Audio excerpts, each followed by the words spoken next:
Are you ready to rewind? Take a nostalgia-filled ride back to a simpler time. It's Acid Wash Memories, a retro pop culture celebration. And now your hosts, Joe Murata and Michael Quinn. Hello, everyone, and welcome to episode number 111 of Acid Wash Memories, a retro pop culture celebration.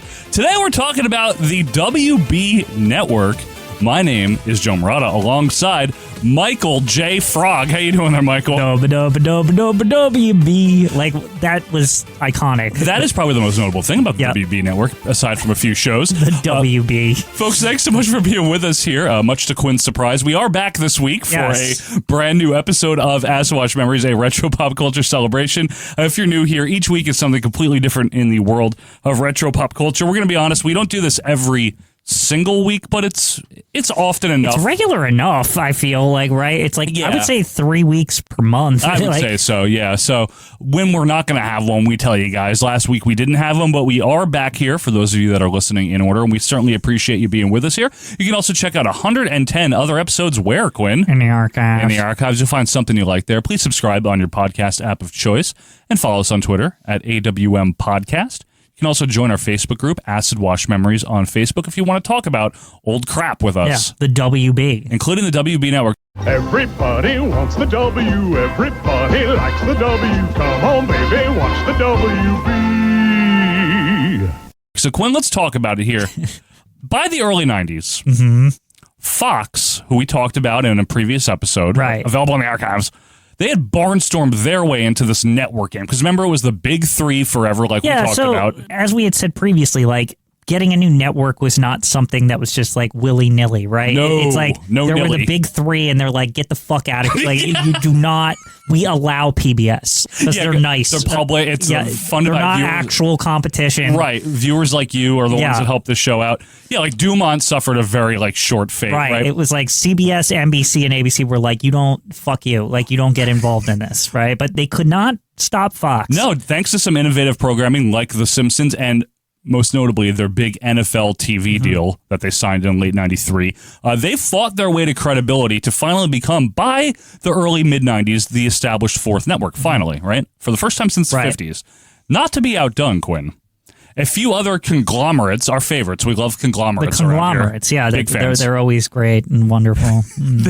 They jumped on the bandwagon and decided to try their hands. Now, one of them was the United Paramount Network. Right, UPN. UPN, the United Paramount Network. And the other was launched as a joint venture between Warner Brothers Entertainment, which was owned by Time Warner, keep in mind, which is a derivative of Ted Turner. Stop. So you had, you had Time Warner, Warner Brothers Entertainment, and the Tribune Company. Right, the newspapers. Yes. Who also owned, most notably, WGN. Yeah, WGN. I mean, they were a fixture in the Chicagoland area, and they weirdly extended to other. I was like, why am I seeing Chicago stuff? I don't understand. Because they satellited it to, and we got it on cable. Yeah. So they launched this network known as the WB. So if you were channel surfing in the 90s, like Quinn and I were, into the turn of the century, even the WB was an option. So I feel like it was more known for its launch than the actual, nobody gave a shit after it existed. You know what I mean? It was one of those. Well, it kind of became part of the scenery. They made a big to-do out of WB. And here's the problem for me at the time, right? For us, it was like replacing Channel 11. Yeah, so here in the New York metropolitan market, which is where we are, we're in New Jersey, Channel 11 was our local WB affiliate. Right, but they were just something else. What is it, PIX? They were always WPIX. Yeah, so they were PIX. Always. Channel 11, WPIX New York. And WPIX, they were like this, weird rogue. You know what I mean? They existed, but they weren't it's not where you went for primetime television or anything. I think we'll talk more about them later, but to put it this way, they were a very robust independent station. Right. They weren't crappy. No, they were good. I considered them the good indie. They went to 11. Stop. But the WB throughout our childhoods, right, and into our teen years and early 20s was at least an alternative, a network that if you were channel surfing, you could flip to, maybe catch something different. So let's talk a little bit about how we got here, and then we're going to run through some of the shows that were on the WB, actual WB like originals, you know what I mean? WB canon. WB canon, right? So Warner Brothers, you guys know what that is. It was founded as a film studio in 1923 by the Warner Brothers. And I think this also made another, like, they were trying to add, like, prestige to it. It's like, this is Warner Brothers. Well, it's like Fox. You should care, right? Well, same thing with Fox, right? 20th Century Fox and all that. What's next? Is MGM Lion going to have his own network? Leo the Lion. Yeah, like, and all this, like... there is an MGM network now, but it's like some super duper like Sling TV like extra thing or something. Like, I don't know. Folks, if you watch the MGM network, let us know, okay? Now, the Warner Brothers did have first names, by the way, just so you know. Albert, Jack, Harry, and Sam. Those were the Warner Brothers. Oh, there's more than 2. I thought it was just... No, it was 4. Wow. Isn't that crazy? Now, they eventually opened an animated unit, which I think most people know about. This is Merry Melodies. This is Looney Tunes. This is the big thing, right?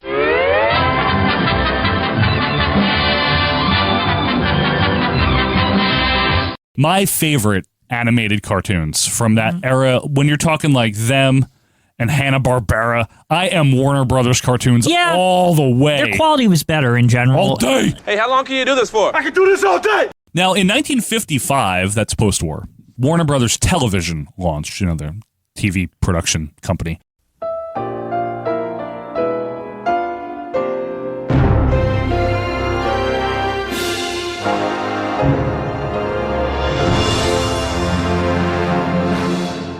Now, in 1958, they also launched Warner Brothers Records. And the reason I'm running all this down is to make a point here that Warner Brothers was involved with film, with television production, as a production company. As a record label, okay, they're involved in the entertainment industry throughout, like, the 20th century. Well, yeah, they're one of the, like, original studios. Exactly. Like, they're not like nobodies. No, they weren't. Their name to this day has prestige. Absolutely. So the last of the Warner Brothers sold the company in 1967 to a company known as Seven Arts. That lasted until 1969. Nice. And then it was sold to Kinney National Company. Yeah, remember Kinney? Yeah. That sounds like a company that's like, we just want to change our name to Warner Brothers. Like, we're not. You know what I mean? Like, you know what I mean? They're buying it for the prestige. Yes, because in the 70s, they've renamed the company Warner Communications. Yeah, of course. There you go. Now, in 1989 is when Warner Communications merged with Time Incorporated to form Time Warner. Yes, okay? Time Warner. The big kahuna. That's when the kahuna was formed. Stop. So now we go to 1993. In 1993, the FCC, our friends, big fans of the FCC on this program, and Joe Lieberman as well.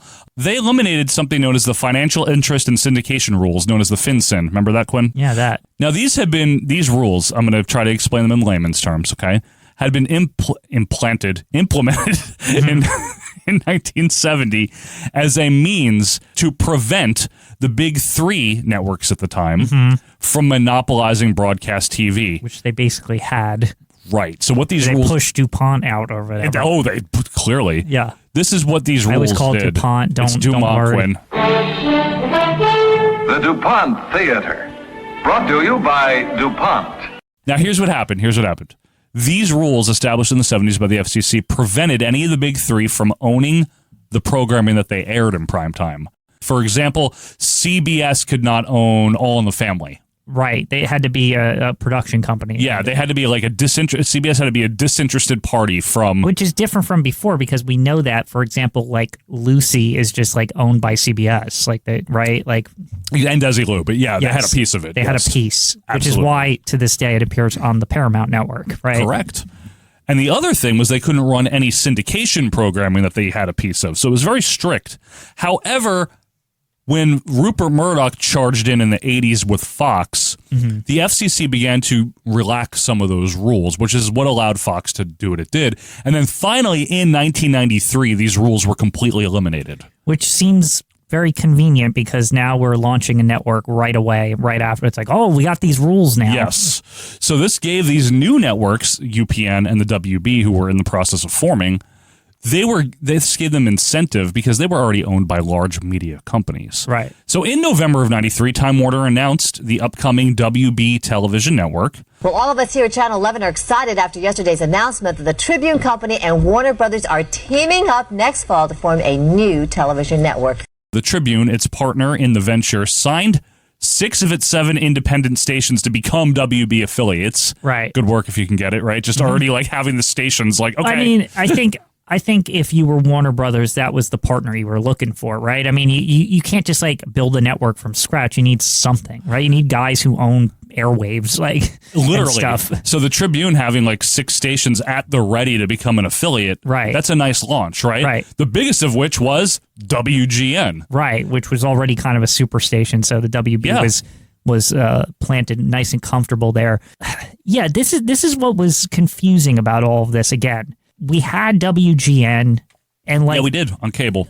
Wasn't there like weird crossover? I seem to remember this with the WB. Like I seem to remember that as a child, I was very confused. Is this WB? Right. I'm not sure. Well, we also had in, at least where I lived, I don't know about you, because we had a different cable system, even though we were like 3 miles apart. You know Welcome to the way cable systems are. Right. It's like, the Comcast version that I had, we not only had WGN, which was a WB affiliate, right. We had Channel 11. We also got PHL 17, Philadelphia's local. Right. They were also a WB affiliate. This is PHL 17, home of the WB television network. Yeah, you had this weird situation because of this buyout where like the WB was on like multiple channels. You're like, what is even happening right now? I literally I'm so had confused. 3. Yeah, it was so weird. Now, the WGN was the largest affiliate to sign up, but the second largest was our very own Pix 11. Right. So the Tribune had bought WPIX in 1991. Aha. Our little rogue independent station, like Quinn was saying earlier, like very, very like. Well, okay, like let's put this into perspective though. Pix was valuable because yes, it started as a rogue station, but its location was priceless, right? New York. Yeah, New York. New York. The most viewers any affiliate could possibly have, right? And for those that because it covers New Jersey and Connecticut plus the city, which has 8 million people in it. So it's like it's and a pretty, upstate. Yeah, it's a pretty viable like affiliate. And not only that, it probably cost them a pretty penny too to buy Pix. I'm sure the penny was pretty when Tribune bought them. Yeah. But you think about people that were still watching literally on terrestrial TV with an antenna. Right. The signal for 11 was so strong because it was that was the other of the thing. World Trade Center. You got Pix like on broadcast television easily, right? It was just part of the VHF dial. People forget that it was like important, like the stations that had good reception. I'm not joking. Like sometimes you just TV, be like, "F this." Like I had an antenna TV in my bedroom. Yeah, there were certain stations I was like, "Nope, like this. I'm not doing this." Absolutely right. I remember like which one came in really bad? 12 or 13 sometimes came in bad for me. Yeah, PBS was pretty bad. Yeah, like, and we also had like I had the Philadelphia PBS WHYY. I always felt like 9 came in like shit. My too. 9? Yeah, my 9. Did 9 come in bad? Yeah, 9 was pretty cruddy. 9? Yeah, it was pretty cruddy. Now again, with the prestige of Pix, I want you guys to remember here, only because, again, I guess it doesn't matter if you don't live in the New York area, but I know a lot of our fans did and can relate.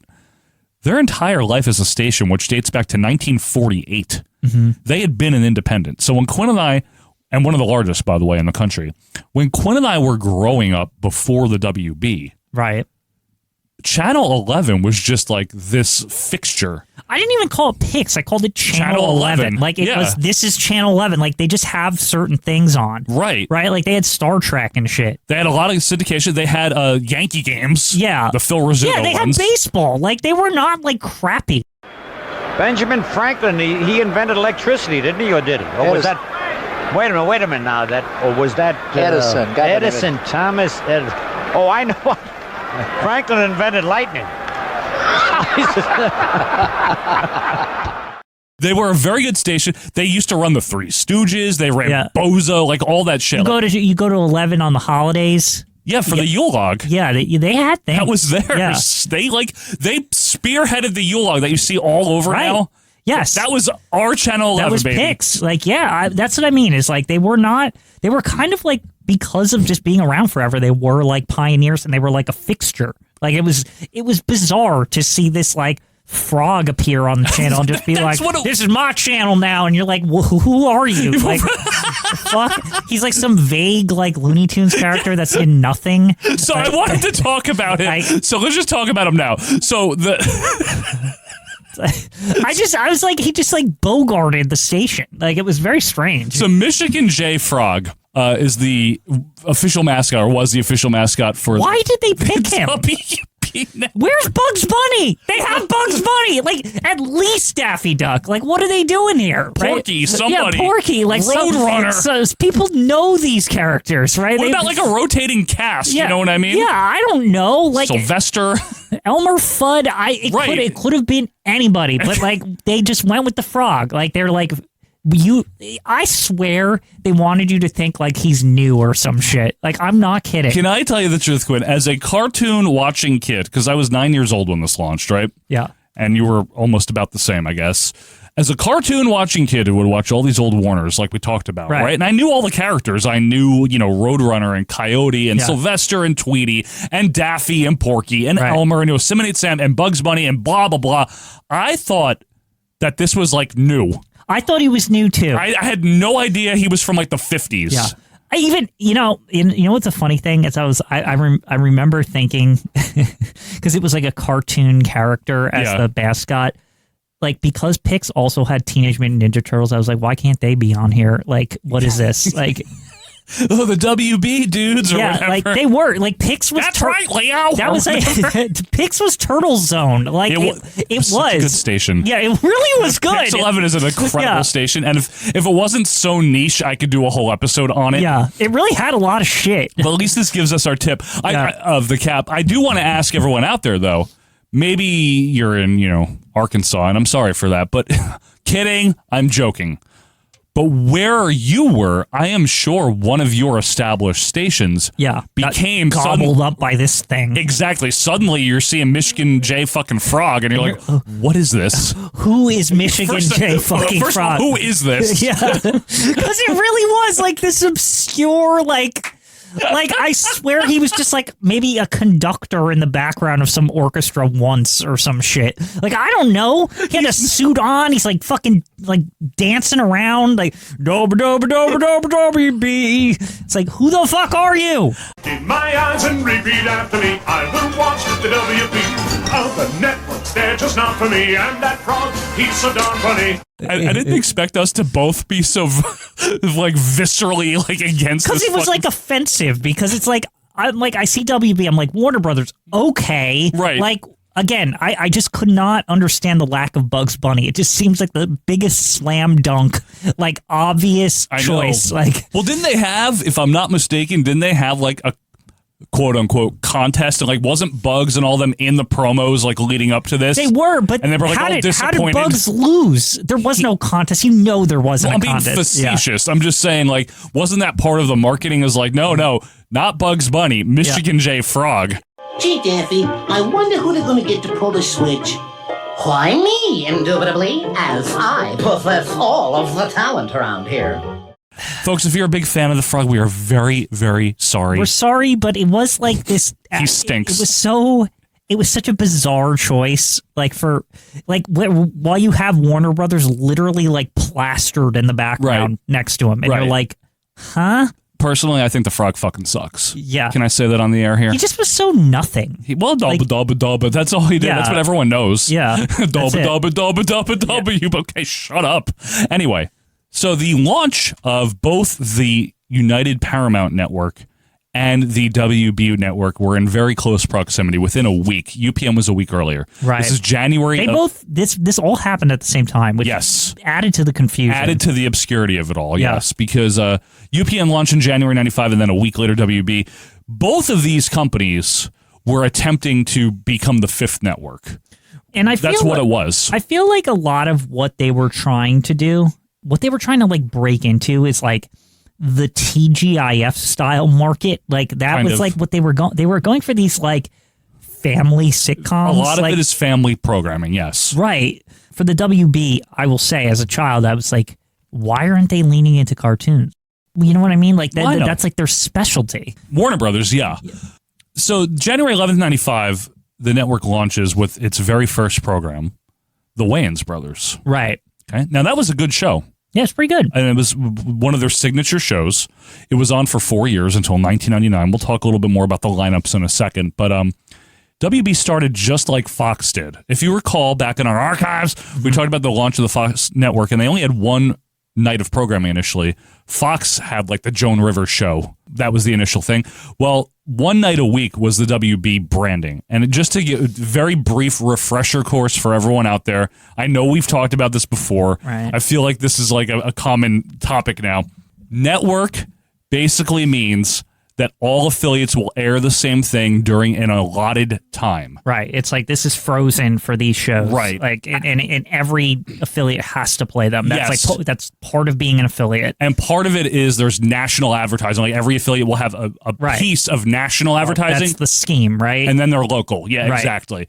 Outside of the network allotted time, though, these stations were still airing whatever they wanted. Oh, whatever the fuck. WB had some weird ass shit. RWB, yeah, like you mean 11. when it wasn't doing this. Absolutely. So that night was Wednesday from 8 to 10 p.m. So it was just a 2-hour block that was branded WB in terms of programming. Right. They still promoted WB throughout the week.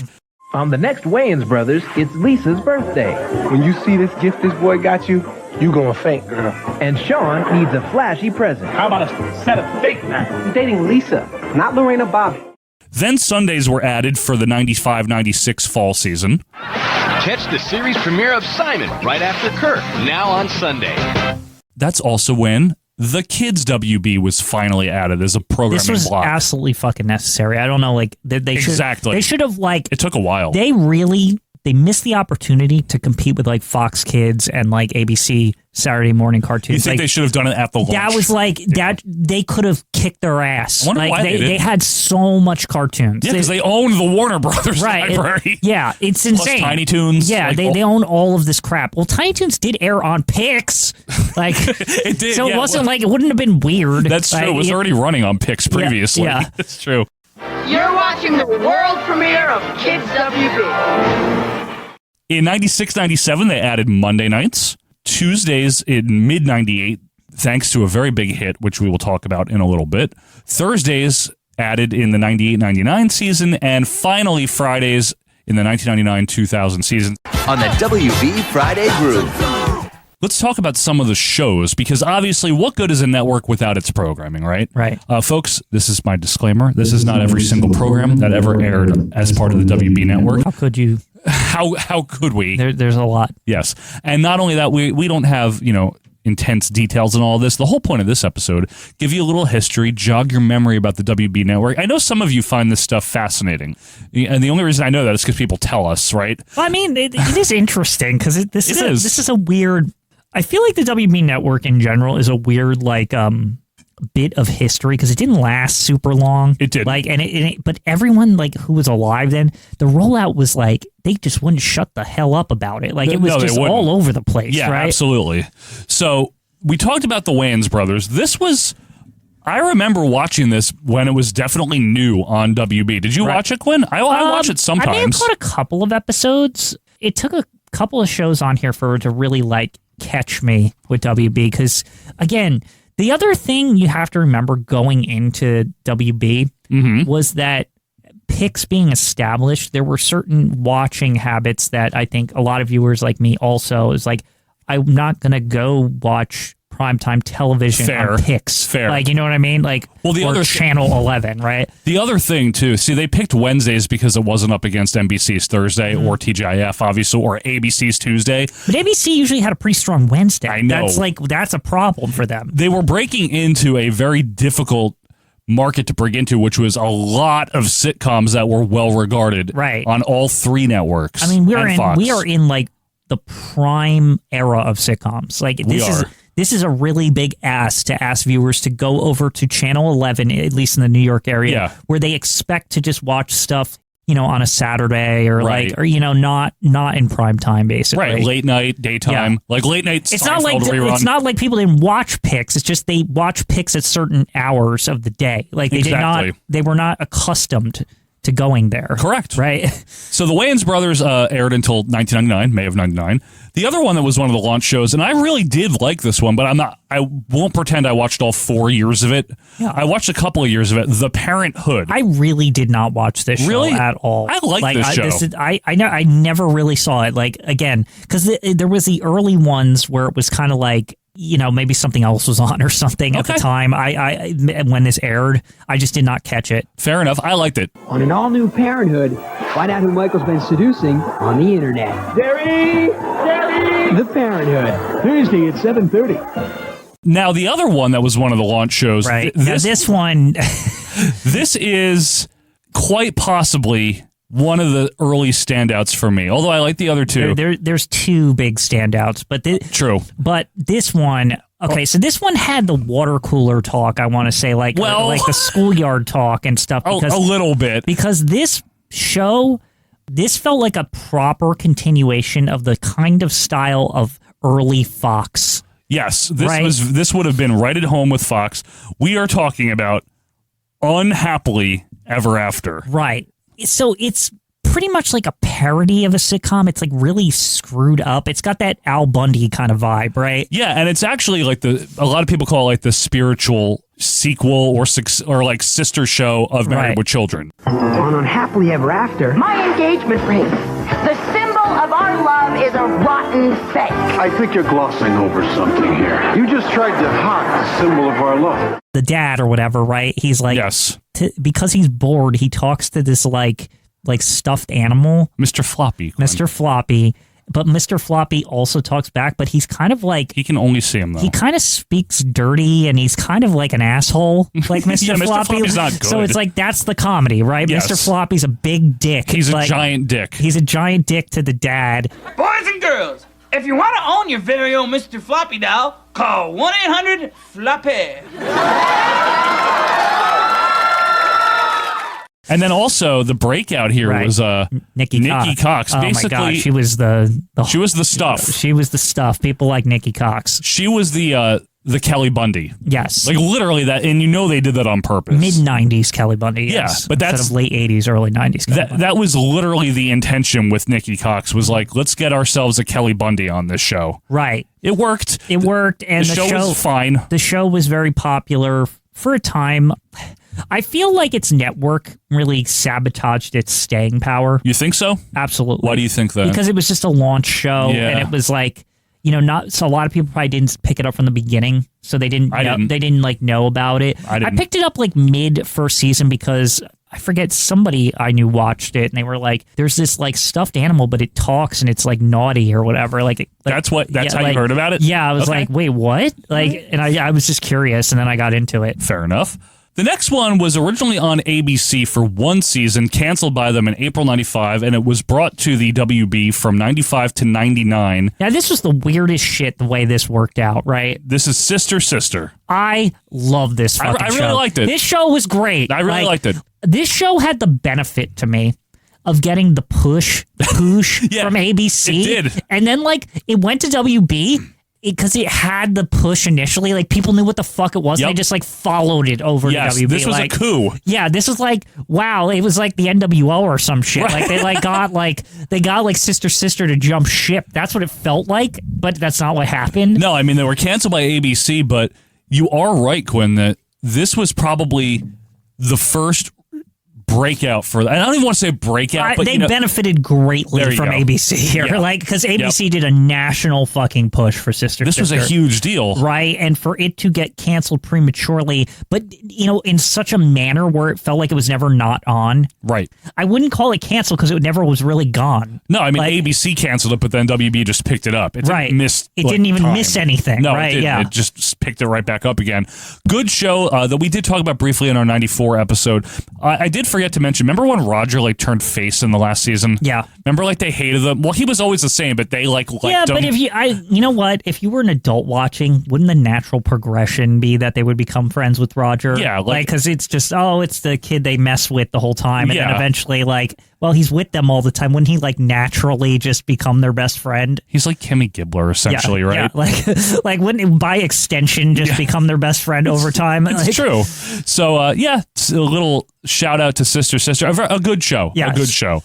Pinky and the Brain was on WB Kids in first run, yes. and that was a big deal. This is finally WB like flexing the muscle here, right? Because this is a show that probably would have been on Cartoon Network otherwise. It could have been. Yeah, but Pinky and the Brain is part of that push from WB for more like darker cartoons, I feel like. Yes. Because Batman also was on Pix Channel 11 before. Yeah, I don't know if it like extended into the WB era. I think Kids WB picked it up. Yeah, right. I think it just melded into that. It had to, right? I think a lot of those dark.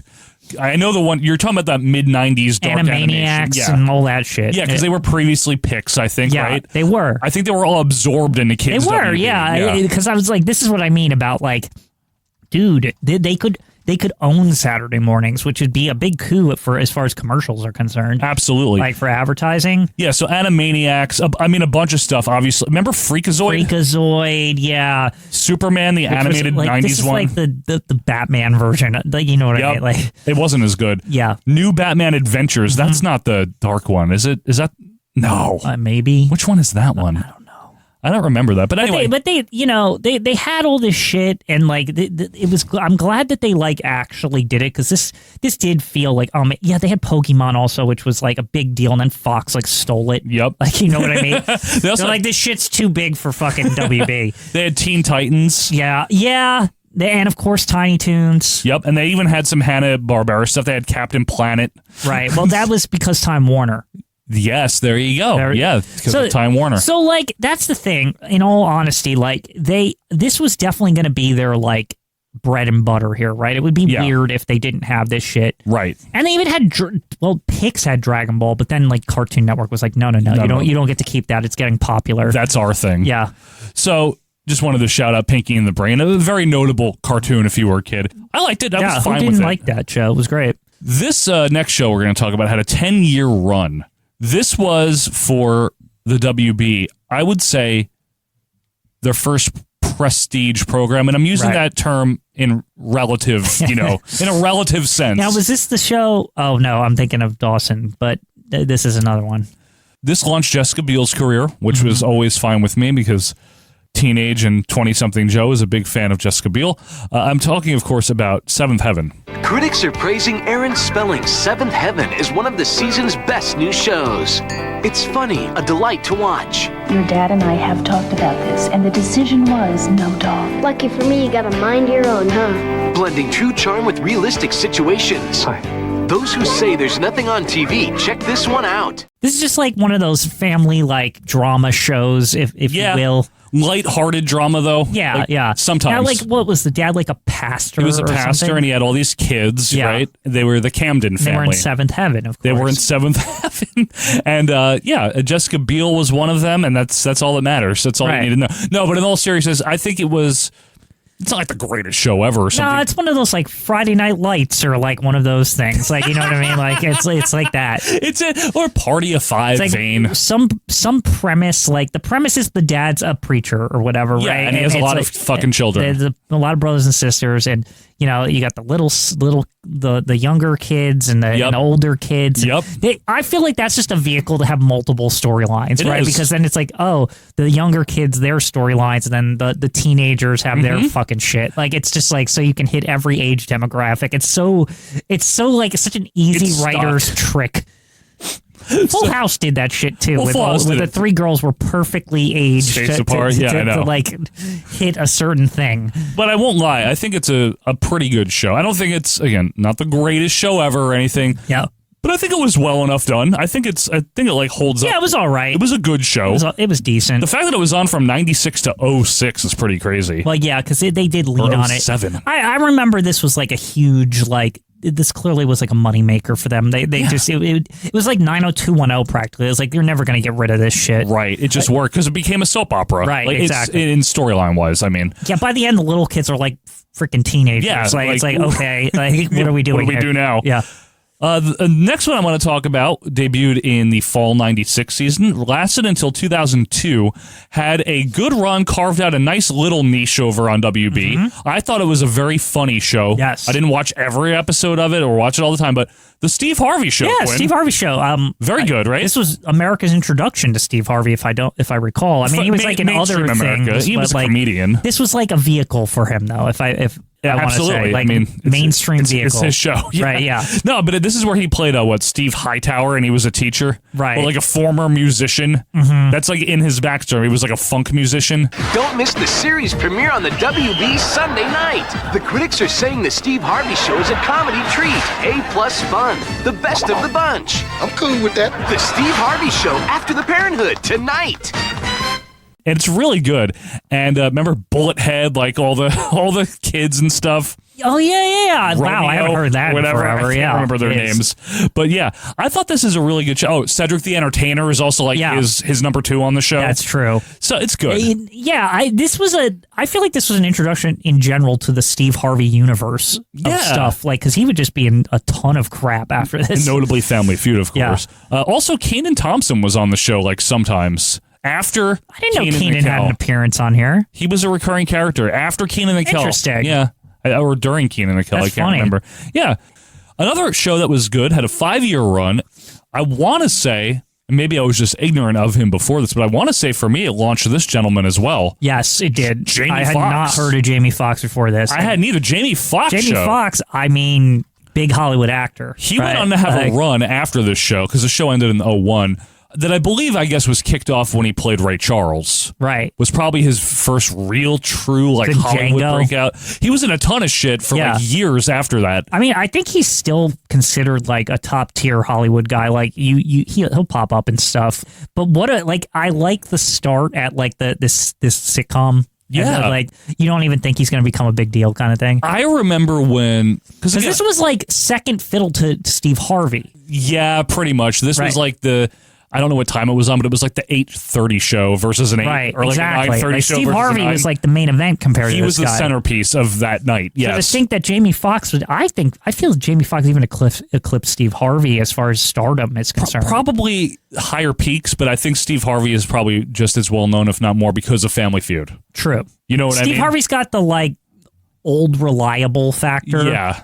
Right, but like Jamie Foxx had the like one of the- Hollywood hunk, like you know, in the Brad Pitt tier, And like he you won know an what I Academy mean? Award, didn't Yeah, he? like he I'm telling you, Jamie Foxx is like probably one of the biggest names to come out of this entire fucking network. Doesn't Right? he also have like #1 singles, something with Kanye or something? Oh yeah, in music too. Yeah, this guy Jamie Foxx really took off out of WB. Yeah, Like, this is like what launched. I know he had done stand up before that. He was on In Living Color, but again, no one on that show became intensely famous except Jim Carrey, unless I'm completely missing someone from In Living Color. I know the Wayans, but I know Keenen Ivory Wayans. I know the Wayans brothers were involved. Keenen Ivory Wayans created it. But I'm just saying, I think the most famous person out of In Living Color was the Wayans Jim brothers Carrey. behind the scenes on a lot of stuff though. Like they had they had like a media empire of their own. Sean Marlon, Damon, Damon Wayans Jr. Right, exactly. You know, yeah. But it was always, sometimes you find out it's like, oh, this was directed by a Wayans brother. Usually like, Keenen Ivory. He's it's like what? Like he's like the visionary of or the Wayans he was the brothers. producer or some Right. shit. Like it's like okay. Now, a show that I have a feeling, Quinn, that you liked and I could not fucking stand. No, I didn't like this show thank at God. all. So Tia and Tamara Mowry have a brother known as Taj Mowry. Now, Taj Mowry had most notably played Teddy on Full House. Right. And that is like the only thing that he had really done. And he wasn't really that good at it, but he did it anyway. And then they decided to... I mean, I didn't mind. Teddy was Michelle's best friend. Teddy stinks. Denise all the way. Team Denise. Yeah, but Teddy was there on the first day of kindergarten or whatever. I remember that. Yeah, but he was that mean episode. to her. He was, but he was Was mean. he? Yeah. You're a strange kid or whatever. Okay. Denise is the best. Anyway, speaking of Friday Night Lights, remember she's in that? Oh, yeah. What the hell?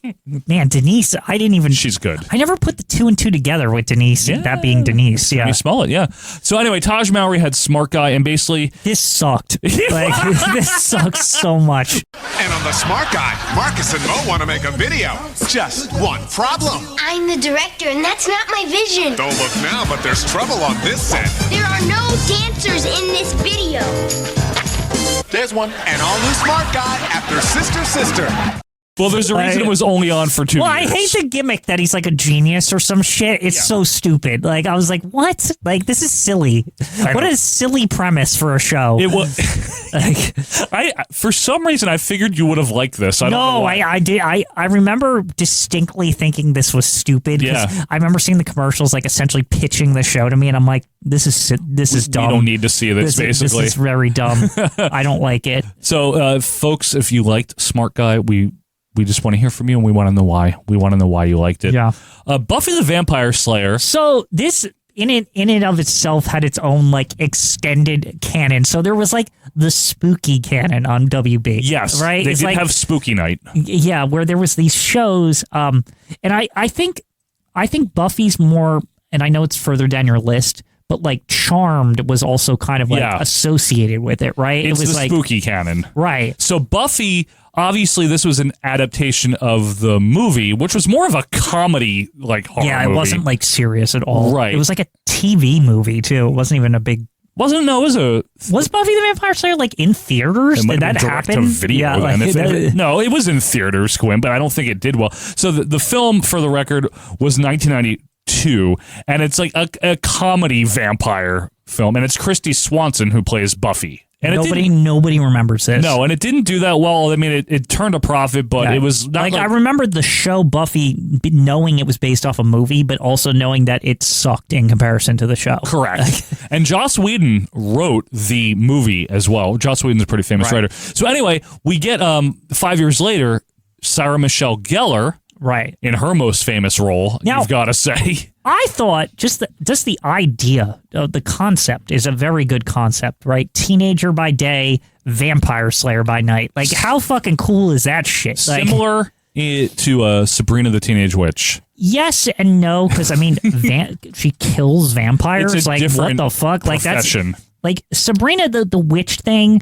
was more treated in a way where it was like, this is some like it exists, but like it's very goofy, like, right? That's true. Like, Quinn. it's like there's the witch, the nether realm has its own like problems that are like just stupid. Like, the nether realm. That's what they called it in Sabrina. But That's like true. Buffy is like, no, she's got to like fight these assholes, right? Yeah, this is not a comedy, right? It's played straight. It's played like the supernatural. Right. Like, this is real. And so on the Buffy show, at some point there was a vampire named Angel. Yes. Right? Yep. And he became like, I don't know if they like dated or whatever the fuck happened in the storyline. Either way, he's like a face vampire. Like, he's good. Yeah. Like he's an ally, right? Yes, it's true. So they said, what if we made a spin-off about Angel, right? Yep. And I remember this being a big deal at the time that WB even had a fucking show worthy of a absolutely a spin-off. Both these shows got a push. They had their own like extended canon that people like were very into at the time. Yep. What happened to Buffy? Well, so Buffy ran from 97 until 2001 on the WB. In the meantime, Angel was spun off in 99. Right. Okay. And for the record, that had Charisma Carpenter on it, who became pretty notable. What a name. And it is a great name. And Mark Healy himself, Glenn Quinn, was a recurring character on Angel using his natural Irish accent. It was his last notable thing because he unfortunately passed away while Angel was still in production. Right. Glenn Quinn. No relation to Michael Quinn. No, not at all. Or Martha Quinn, for that matter. Two beautiful words. Sports bar. Come on!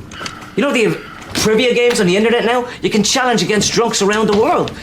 In 2001, for its last couple seasons, Buffy got the Inter-Shitty Network transfer and was picked up by UPN. The downgrade.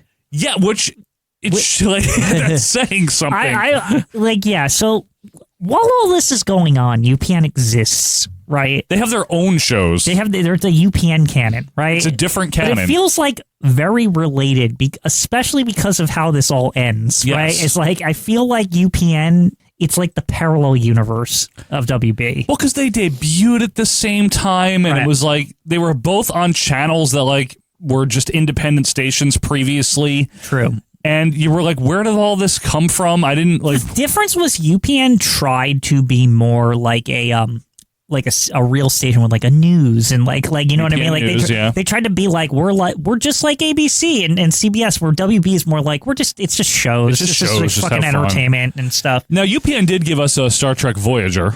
Yes, which I fucking love that show. And Veronica Mars, if you're into Kristen Bell back then. But it's weird, right? Because Star Trek was on Pix.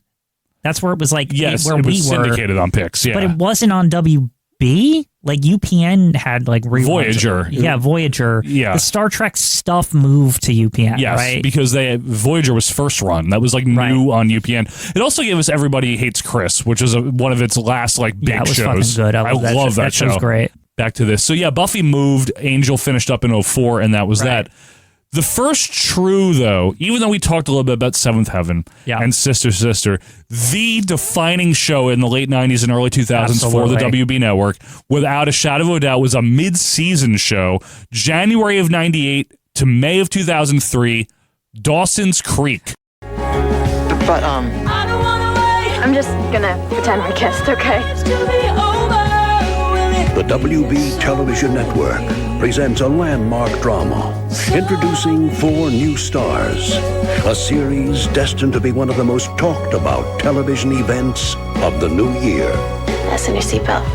It's gonna be a bumpy life. Dawson's Creek, coming Tuesdays this January to the WB. That show, man. So never watched it, Quinn. I was not a big fan either. I think I saw a couple of episodes and I could honestly not tell the difference between this and Seventh Heaven. But well, all I knew, more teen-oriented. All I knew that is the girls fucking love this show.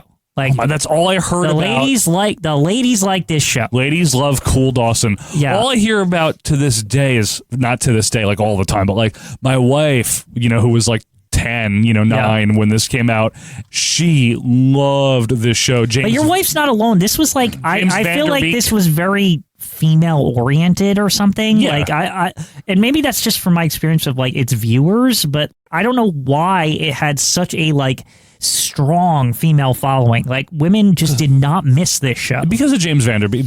Dawson. No, yeah. It's not really. I mean, this was like appointment fucking television for women, right? It's like they love this shit. Yes. James Vanderbeek was the reason. But I mean, again, this is also where most teenage boys first heard about Katie Holmes. Right. Katie Holmes. Fair, that was what I was seeing. This is pre-Tom Cruise, yes, yeah.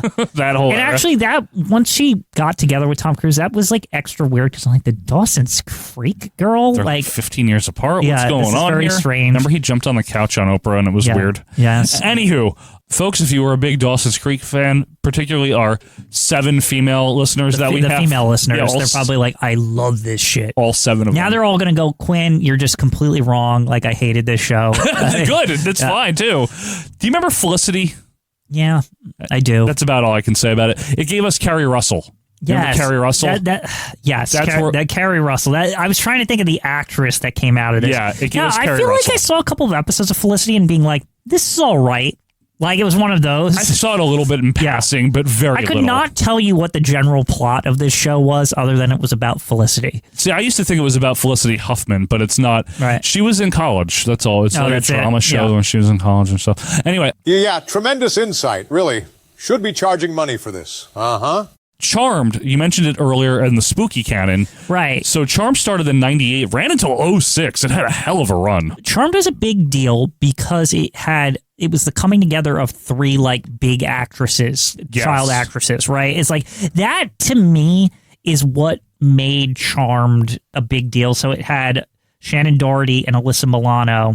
And Rose McGowan. Rose McGowan, that's it. This show was like, it felt more prestige only because they had like people with names on it. Does that make sense? Not only that, though. And I watched episodes. This show was all right, actually. Not bad. Yeah. But not only that, it was an Aaron Spelling joint. And Aaron Spelling was obviously, prestigious name in serial dramatic television during that time. The other thing that threw me off about this show. Yes, sir. As far as like confusing, is it was a more serious show about witches, which was weird because Sabrina existed while the show was on. It did. So to think that Sabrina's dealing with goofy shit weekly, like, oh, somebody turn me into a horse or something. Like, it's like, I hope this ends by the end of the episode, and then the ants come home and fix it and be like, don't use your powers that way or something. Hilda like, right? Zelda, yes. Like, yeah, you know what I mean? But like on Charmed, it's like there's like villains and like mysteries, and like it's like, you know what I mean? It's like it's all serious, and there's no laugh track and shit. There's no laugh track.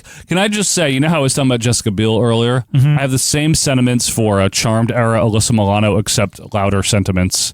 Really? I love Charmed era. I mean, this was Alyssa Milano's prime job. She just, that's... I mean, what was she, like 20-something? She was like 26 when it started. Yeah. She was favorite of mine.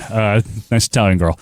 Anyway, Nikki Cox had her own spin-off. It ran for a couple years. I don't believe it was good. I didn't really watch much of it. Yeah, Nikki. I don't remember no much good. of it. No good. It wasn't good, right? Yeah, this was an ill-fated attempt to capitalize on Unhappily Ever After, which capitalize on the comics. Like, I will be honest with you, because there was a gap between the end of Unhappily Ever After and this, and I was like, who the fuck is Nikki? That's how much she just fell off the face of the earth. Did. And by the time this came in 2000, people were like, who? Yeah, like, it's like, I know, it's pretty bad. It was pretty bad. I don't care if I get that job or not. Oh God, I can't breathe! Quick, what comes after inhale? An all-new Nikki, Sunday on the WB's Hype Night. So in October 2000, we saw the debut of an acclaimed, like a well-regarded show, an enduring show, known as Gilmore Girls. Gilmore Girls. So this was not one of those shows that I watched regularly. However, I want to say this. Sometimes this was just on, and I would just watch it. And I have to say, this show's got some charm, Joe. Like it is. It's a very good show. So it's like a coming of age where, like, it's almost a coming of age for both, right? So the mom is a single mom, but she's like younger, right? Yeah, she had Rory, her daughter, when she was, I think, 16. Right. So they're only 16 years apart. So the idea is the mother and the daughter are kind of like, they're young. They're both young, right? Yeah, like Lorelai, who's the mom, I think she's like supposed to be 31 when the show starts, and her daughter's 15. Right. So the mom's dating like as if she's a teenager because she obviously had a kid early on. Yeah, so right? they're best friends. Right. So they're best friends. They're besties, right? Layered on top of this is this concept that her parents are rich and they kind of like disapproved of this shit. Yes. Like having a kid. But now that like they've come back to town or something, the grandparents are kind of like, we're going to just go ham with this grandparents thing, right? Like we're going to like, because I know I remember the early episodes started with like some tension, like you had a kid when you were 16. Her parents are a pain in the ass the whole series, they though. stunk. Yeah. No. Yes, because they I are. remember very early on. Trust me. No, the grandparents turn into like the biggest allies. Like no. I've seen every episode of this fucking show during the 14 years I've been married. Really? Every episode I've seen, they seem pretty nice. No, they're not nice. No, the grandma's kind of annoying, but the grandpa is pretty good. Feel free to let Quinn know why he is wrong, but Lorelai's mom is from beginning to end like a giant pain in the tuchus. But I thought they like Rory a lot. Like they are trying to take care of Rory because she was born out of wedlock at a young age. But part of the condition is that they have to go eat dinner. Lorelai and Rory have to go there every Sunday to eat dinner with them. What's wrong with Sunday dinner? Lorelai doesn't like her parents because they're horrible. Well, her dad's okay sometimes. But doesn't Rory like the grandparents though? She tolerates it more. But then like Rory like gets into college and goes off on her own shit. Yeah. Why am I talking about Gilmore Girls? Because I think this perfectly illustrates it's a good show. Why it's a good show. It is because a good it's show. like it actually has like a compelling fucking story. Oh yeah. Right? And then like Luke, I think his name is Luke. I feel like I've seen all these touching scenes where the grandparents are very nice in that show. What show are you thinking of? They're like I see clips all the time where Rory and Grandpa are all happily together. Rory and Grandpa are fine. Yeah. But overall, her parents are a pain in the ass. Yeah. And also Melissa McCarthy's in this show, Suki, and she's good. And Quinn Before Melissa McCarthy was like a big deal. Quinn still needs to watch Bridesmaids. It's an incredible comedy film, and you're going to watch it, Quinn. You have 3 seconds to get back to your seat. Oh, you can't get anywhere in 3 seconds. Well, you better try. You're setting me up for a loss already. Okay, thank you. Whatever you say, Stove. It's Steve. Stove. What kind of name is that? Well, that's not a name. My name is Steve. Are you an appliance? No, I'm a man, and my name is Steve. You're a flight attendant. That's absolutely accurate. I do want to say this about Gilmore Girls. It was written by Amy Sherman Palladino, and the dialogue was very innovative for its time. That rapid fire, fast-paced witty shit. That's weird. He's always weird. No, I mean, my premonitions have been about death, about my death. I don't want to hear this. And the thing is, they're all silly. What do you mean, silly? In one, I slip on a banana peel and fall into a giant vat of whipped cream. Silly and fattening. In another, a turtle eats me. A turtle? How? Very slowly. There's lots of chewing. And in your premonition, you didn't run away from what is perhaps the slowest land animal on the earth? His first bite injects me with immobilizing poison. Well, you left that part out.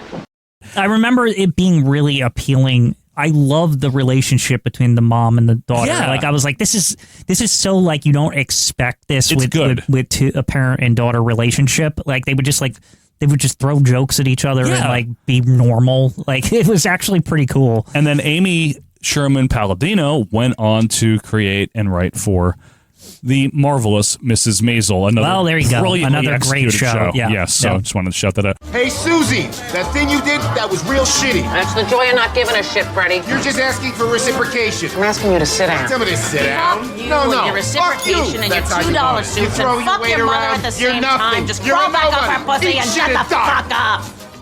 Sabrina the Teenage Witch, once it was dropped from ABC, it lived out for 3 years, from 2000 to 2003 Yes. on the WB. But I want to say some things about these later seasons because they're upsetting. Be my guest.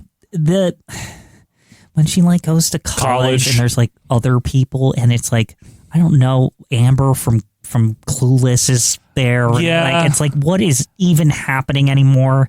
Like, I don't even think Harvey's there anymore. Like, it's bizarre. Isn't Soleil Moon Fry in this? Yes, they totally changed like what the show even is. Isn't it not even about her being a witch anymore? Yeah, like barely. Don't they just shorten the name of it to Sabrina? I swear they try to did. shed any good of this show, and it's annoying that they tried to convert it. Yeah. Honestly, I feel like they just wanted it to be Clueless, the TV show, but on this. Like, I really feel like that like, too. What the hell? Like, this is not like I don't want to see Sabrina like it's normal now. Like it's like what? I remember like that happening, and that's when I stopped. Even the way it looked and like how it was filmed, because like the early ones were like had this like weird grain on it. Well, it's and, like, 90s grain. Glenn, yeah, of and course. like it just looked like different. Yes. And it had Leon from fucking Martin Mull. Yes, Martin Mull and all this stuff, and it was just Libby and like all these Don't people. bring up Libby. All these people are gone, and it's weird, and I don't like it. Like I'm sorry. No, but you're right. I remember when it flipped over to WB, and I was like, you know what, they're like, we're gonna repackage it, and I think I'm not gonna watch this show How did they give anymore. it 3 years? Like this was unnecessary. A full hour of Sabrina, and she's got her eye on guys. Can you point this thing at the men's weight room? Hello. While she's been sidetracked, Salem has been catnapped. Any moment, my friends are gonna crash through that curtain to rescue me. I took a shot. Part of a full hour of Sabrina on the WB Friday night. Smallville, I didn't watch a lot of, so I'm not going to pretend to. But I know didn't that it really was very either, popular. but this was a big hit. Superman prequel. People were like, we like it because Superman, but it's like before and this and that. And I watched a couple episodes on this. It really didn't catch me. I don't know why. You know what it was for me, Quinn? It debuted in 2001. Mm-hmm. It ran until 2011, by the way. It ran for a long time. My issue with it was that Superman, the New Adventures of Superman had just ended, and that was the Superman. Dean Cain was your Superman, right? I was like, well, this isn't Lois, and like, no, and where's the guy who owns the newspaper, and he's like their grandpa practically. Perry White. He doesn't own it. He's just the I know. And then he goes to his parents, and they're kind of silly. He like goes back to Kansas every night or something. I don't remember, but it was like kind of silly. I fucking love that show, and I was like, what is this crap? We should do Lois and Clark review one day. I adore that show. I used to watch it every Sunday. Folks, if you were a big fan, though, of Smallville, on the other hand, let us know. I heard it was treated with dignity and it was like well done. I just didn't watch. People loved it. I didn't watch it really. I did watch this mainly because, again, why my wife replays over the years, not recently. She knows I hate this show. Reba McEntire. Yes. So she had a show known as Reba from 2001 to 2007. Hasn't she had 6 shows named Reba? Or some variation of just her name? This was the sitcom one, though, and you know what my problem is?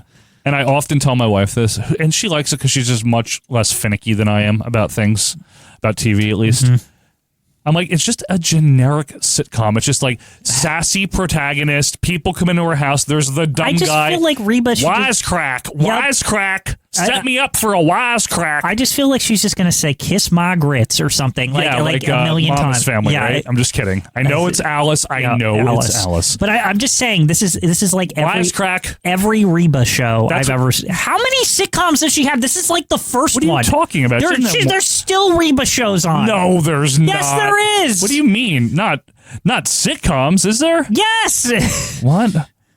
It's real. Malibu Country.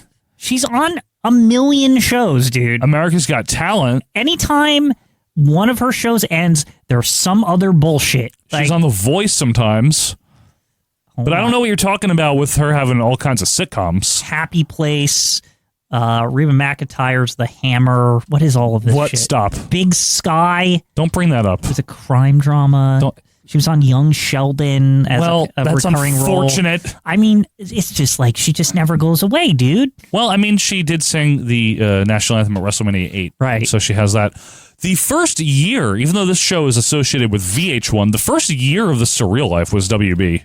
Oh, my God. Nobody remembers that. I have not heard the name Surreal Life in forever. That is such a product of its time, that like early 2000s. It was a reality show, right? It was a reality show, like based on the real world, but it was like celebrities, remember? Well, washed up celebrities was the point. Yes, and they were all like on drugs and shit. Wasn't the first season of this amazing, if I recall, though? Well, this is the one that had MC Hammer. Yeah. Corey Feldman, Emmanuel Lewis. Yeah, the first season of this was good. Wait, they lost this show? Like, how did that happen? Like, I don't know if they lost it or if VH1. Everyone was fucking talking about this. Yeah. Because didn't it have also, didn't it have Flavor Flav and like, what's her head? And the girl from Rocky 4? Yeah, but not season 1. That was like season 3. Oh, was that season 3? Because they started dating, and that was like a whole thing. Yes, and then Charo and Dave Coulier were also in that season. Yes, remember Dave Coulier? The early seasons of this were fun. They were fun because it was like this weird ass mashup of like these celebrities who were really like hooked on drugs. Wasn't part of it to get them off of it or something? Wasn't being clean like a condition or something? I cannot or did they speak to that enforce it at some point? I don't think so. Maybe that I don't know about. And I don't think that was part of it. And then one more I want to mention. I didn't watch enough of it. I don't know anything about it other than Chad Michael Murray was on it. And I know that because of my wife. But I'm talking about One Tree Hill. All you got to know, it's just another Dawson's. And is it like basically a Dawson's? Yeah, I didn't watch it. That's it. That's all it is. So basically, we're talking about a period of time here that covers 95 to about the mid-late 2000s. And the reason for that is in January of 2006... This is amazing that this fucking happened. And also, the whole rollout of it, I just want to say this before we get into it, the whole rollout of this was the most confusing fucking Clumsy. shit I have ever seen happen on TV. It was so weird. It was clumsy and bad. So, in January of 2006... the WB and UPN, maybe Quinn known derisively as second-tier networks, they announced that they were going to cease operations in September. Right. And they were going to merge into a new joint venture. They were going to combine their powers. Combine their crappy powers together. Maybe there'll be a real station. The CW network. And first of all, everyone's like, what the fuck does the CW mean? And they're like, we don't know. Well, they like, do, but they were like cryptic, but it's the C is from CBS, who owned UPN.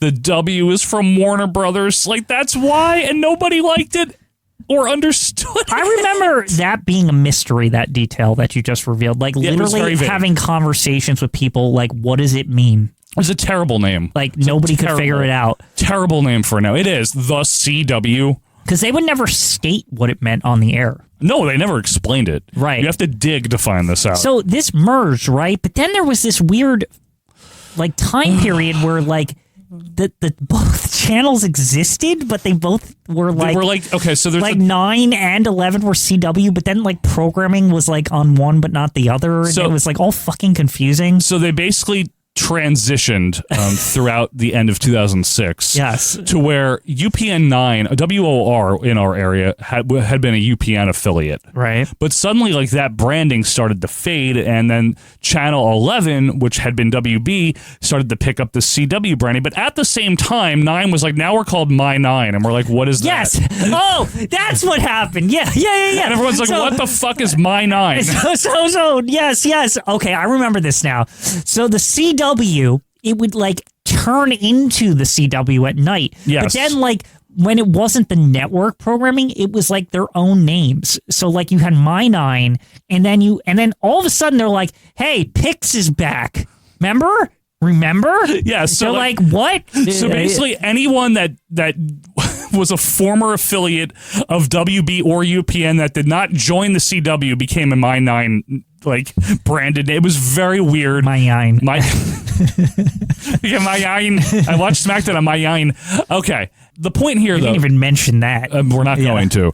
The biggest reason that they did this, that CW existed, Yes. that UPN and WB merge, is because over the 11 years that they'd existed, they lost a combined $2 million. Woof. Neither network was profitable. And again, we acknowledge Wait, lost $2 million. That feels like not a billion. billion. I was going to say if they only lost $2 million, that's not bad. That's good. Yeah. But as we were trying to say at the top here, this is a very hard thing to do. Is to like be like, "Hi, we're a network now." Like Fox, due to Rupert Murdoch's money and some very good maneuvering for the NFL, they got very lucky. I think WB's problem ultimately was, unlike 9, who had the Yankees, they had like sports and shit. 11 right? had the Yankees. But I thought WB didn't have the Yankees. Wasn't the network? My 9. The local station. They had wrestling though. Yeah, don't confuse network and station, please. Yeah. The baseball was just on the local affiliate. Like they didn't get it in Cleveland. I see. You know what I mean? Well, It's either local. way, like this focus on like not being a network and just having a bunch of fucking like random shows. Yeah. This was part of the problem. I think it was a big part of the problem. Right. And then obviously people are like, when's the news? Right, when's on? the news? The CW still exists.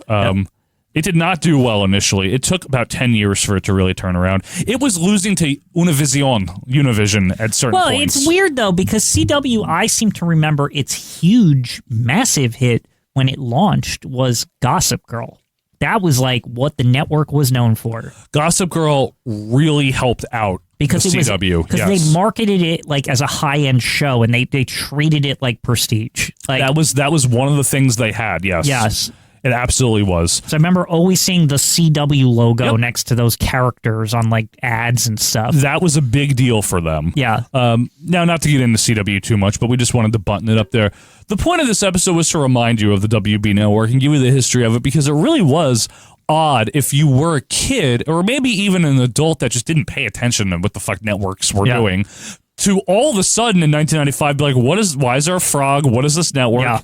But if, we ran through some of the roster, it did have an impact. Yeah, I mean, listen, if you were around during this time, I'm sure you remember these shows. I mean, they're not gonna, you're never gonna forget them, right? It launched some careers. I think Gilmore Girls will turn out to be the probably most remembered show if we really kind of dig into all that list. I think it's the most enduring. I mean, it had a revival. It had a revival, and it's one of those shows that will endlessly be streamed because it's just like it just works. It works. There's enough of them. Yeah, there's enough of them, and it's very watchable. Yep. I think it was important for launching some careers. I think it was just overall a good and network. Jamie Foxx, Steve Harvey, and of course Jessica Biel. It had the spooky aspect of it. It had the spooky canon. Yeah. So there were some good things. So, folks, we want to hear your memories of the WB network. Did you care? Were you even aware of the WB network when it was being launched? Did you give any kind of a shit about the frog? Are you a fan of Michigan J. Frog? Why is his name Michigan? We want to know all those things, folks. We should, I guess, Quinn, be back next week, right? Hopefully, yeah. For something completely different. Until that time, we would love it if you joined us on Facebook, Acid Wash Memories. You can also follow us on Twitter at AWM Podcast. And Quinn, I think all that we have to say is so long from the AWWWWB Memories Podcast. Until next time, it's Joe Murata and Michael Quinn, and we are out of here. See ya. Like what you heard? Be sure to leave a review and subscribe on your favorite podcast app. We will see you next week.